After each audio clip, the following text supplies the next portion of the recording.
పరిశుద్ధ నామానికి వందనాలు. ఈ యొక్క సమయంలో నూతనంగా బైబిల్ పఠనం చేసి వాక్యం బోధించబోచుండగా దేవుని కృప, దేవుని ఆశీర్వాదం మెండుగా మీకును నాకును దయచేయను గాక. నేటి దినవాక్యం కీర్తనలు 26వ అధ్యాయము 3వ వచనం చూసినట్లయితే, నీ కృప నా కన్నుల ఎదుట నుంచుకొని ఉన్నాను, నీ సత్యమును అనుసరించి నడుచుకొనిచున్నాను.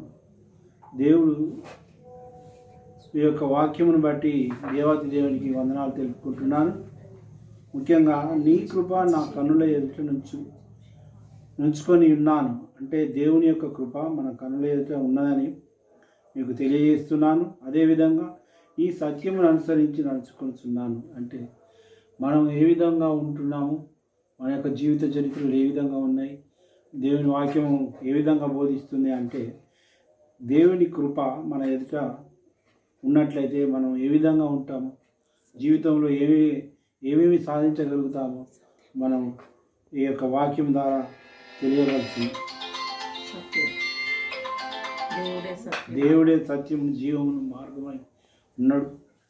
అందుని బట్టి దేవాది దేవునికి వందనాలు చెల్లించుకుందాం.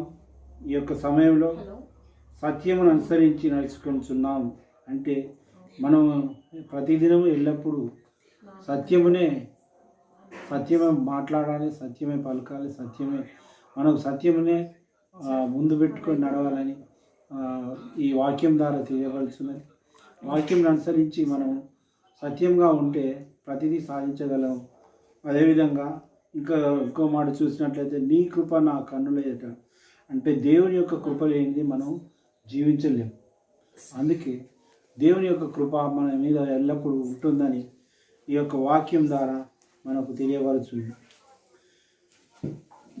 కొంచెం కిందికి వెళ్ళినట్లయితే, పనికి మాలిన వారితో నేను సాంగత్యము చేయను, వేషధారులతో పొందు చేయను.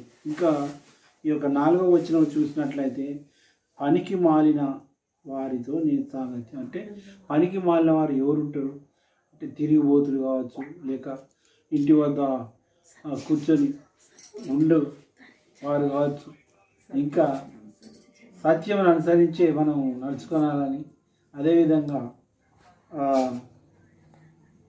పనిపాట లేకుండా తిరిగే వాళ్ళు కావచ్చు. ఇంకా